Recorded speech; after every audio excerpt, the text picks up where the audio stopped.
Welcome. This is what is happening on the Sun today, the 29th of June 2011. 153 years ago this day, George Edderly Hale was born.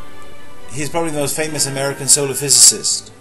He invented the spectroheliograph and discovered magnetic fields on the Sun. But your trivia question for today is, who or what did Hale claim helped him in his studies? From the GOES 15 X-ray plot, well, the Sun seems to be showing signs of life. We've had a series of medium to large B flares in the last 24 hours, which might prompt one to say, close but no C flares. So let's take a look at what's happening with the sunspot regions. Region 1241 has disappeared over the west limb. 1240 is still there, but will probably be gone by tomorrow. We have two new numbered regions. 1242 near disk center has continued to grow rapidly, and I'll show you some more detail about that in a minute. And a new region coming over the east limb, 1243.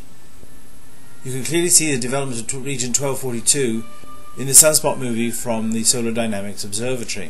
Again, I've blown up the relevant section of the video to show you more detail. The region starts off at the left of the picture as a relatively simple group of 3 spots, but grows significantly as it tracks across the disk. Notice how the spots move apart, but as they do so, new spots emerge in between. Those spots seem to gravitate towards either the leader or trailing part of the region and merge with them. You can see the equivalent development in the magnetic field. The small region emerges and spreads slowly while intensifying. In the transition region movie, that's about 50,000 degrees, we can see there have been several eruptions, particularly the one off of the west limb from region 1240.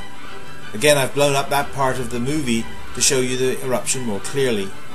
You can see the region becoming more active and dynamic, and then suddenly there's an eruption that blows the magnetic fields wide open.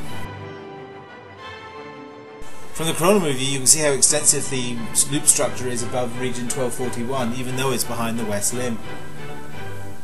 From the coronagraphs on the SOHO spacecraft, we can see that we've had 2 coronal mass ejections in the last 24 hours, one off the northeast limb and one off the west limb.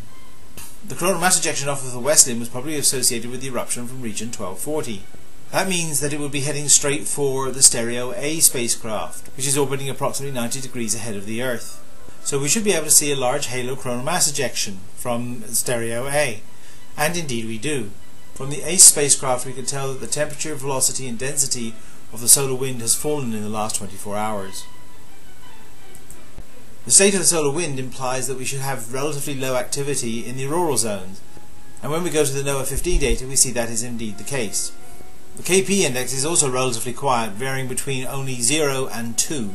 So in summary then, the sunspot number is at 37, the X-ray background has dropped to the B1 level, the radio sun flux has remained constant at 89 solar flux units, the solar wind speed has dropped to 360 km per second with a density of only 0.8 protons per cubic centimetre, and the KP index is very quiet, ranging between 0 and 2.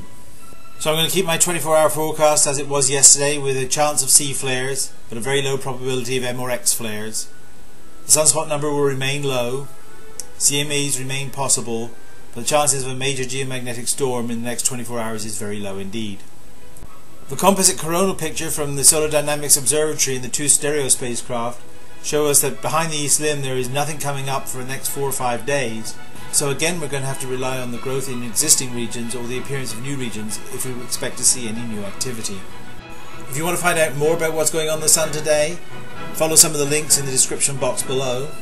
If you want to see earlier editions of the Sun today, then go to my channel and they're all listed there, along with some of my global warming videos that you may enjoy. The answer to the trivia question about Hale was that he believed that he was visited by an elf that lived at the bottom of his garden to help him with his studies. That only goes to show that the line between genius and insanity can sometimes get a little blurred. So that's it for today. Keep safe. Bye for now.